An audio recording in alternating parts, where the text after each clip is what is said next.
North of the border, we well remember what happened back in March, do we not? Rangers and Celtic went head-to-head in the Scottish Cup quarter-finals. Celtic's penalty kick shootout victory was marred after clashes on the pitch between both sets of fans after the game had finished up. After the winning penalty, some visiting Celtic fans spilled onto the pitch before over 100 or so Rangers fans responded by coming on to meet them. If you're watching the show at the moment live on YouTube, you'll see the scenes I am describing for you. The police had to move in quickly and separate the two sets of fans that saw multiple arrests and injuries to stewards. So not for the first time, it was the worst advert of all for the Scottish game, and the old firm did themselves no favours whatsoever. Around that time, we spoke to two extremely high-profile individuals regards the Scottish game, Celtic boss Martin O'Neill and former Rangers player-manager Graham Souness, who spoke about the very fact that after that, it looked like the opportunity going forward for increased away fan allocation had been pretty much blown. I'm really, obviously, quite saddened by the events, and saddened seemed as almost like as if you're minimizing or downplaying or things like this here. But overall, it's a shame, because I think the things that I was hoping that would happen and happened for a long time may now not happen anymore. The full allocation, both at Ibrox and Celtic, maybe been taken away. Sad, angry, equal amounts. I have to say that what a difference having the Celtic supporters there. The whole room was full. Just added to the atmosphere. It is, in my opinion, the biggest derby in the world. I've not been to one in Buenos Aires, but that you have to go to an Old Firm game. But unfortunately, I don't think we'll see that again. I think what happened on Sunday will mean that we won't see away supporters in the stadiums again, not in those numbers anyway.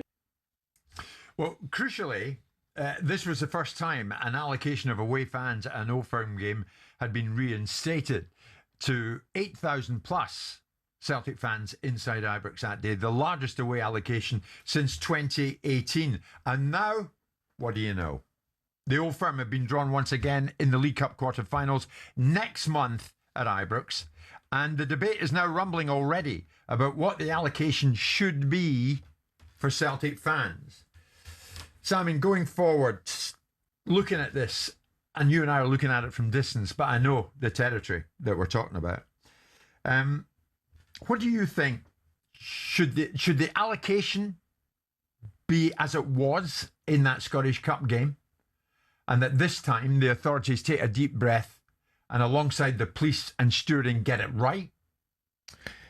I mean, given the scale of the two clubs and the size of the fixture, full stop, both clubs should be ashamed of themselves that they've spent so long unable to put fans inside one another's stadiums for various reasons, silly boardroom squabbles or people winning games at people's stadiums that they don't like celebrating in it, and so on and so forth, and whatever else are the reasons why this reduction and ridiculous breaching of the SPFL rules that's been tolerated by the governance, which suggested that Rangers can't put fans inside Celtic's ground and vice versa.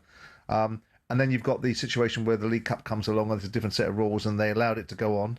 And they allowed a massive upsizing of fans from one club to the other. 8,000 fans were allowed to go in, as you say, and didn't police it properly. And the opportunity's been lost, because it will be a very brave administrator in Scottish football that advocates for the arguments that will go on between the two clubs about what the allocation should be, intercedes and puts down the governance that says that you must give them X amount of percentage of fans, and this equates to 8,000 fans. Because really and truly, the opportunity was lost. For how long?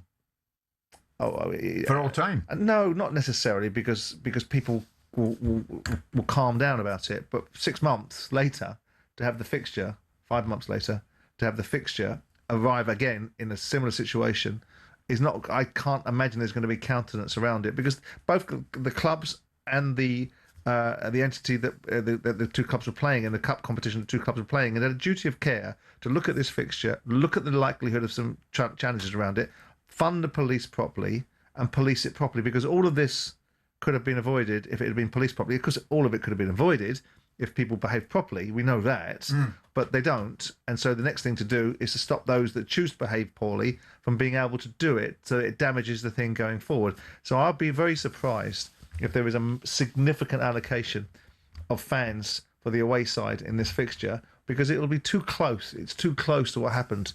I mean, we've seen worse things in football stadiums. We've seen worse outcomes, and we've seen worse behaviour.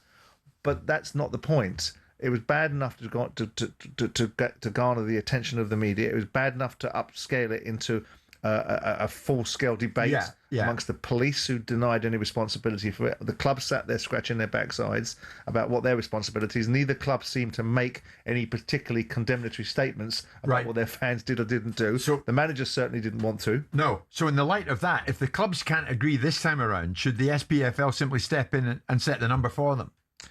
Well, in part, they did that last time round, didn't they? They interceded and said there's a certain governance around this fixture because it's not inside the Scottish Premier League's governance, it's inside ours, and that's the reasons why the allocation was allowed. But it should have come with some very significant conditionality attached to it, which was the amount of policing, and from inside the stadium and outside the stadium, and both of the clubs could have afforded to take this out of their distribution because it was a fixture that no one would have budgeted for. Playing one another in the semi-finals, was it, at that time? Quarterfinals of a cup competition would have against one another would have always been over any budget because it would never been provided for. So they could have afforded to have taken significant money out of it, allocated it into costing, and given its full recovery to the police, so that the police could police inside the stadium.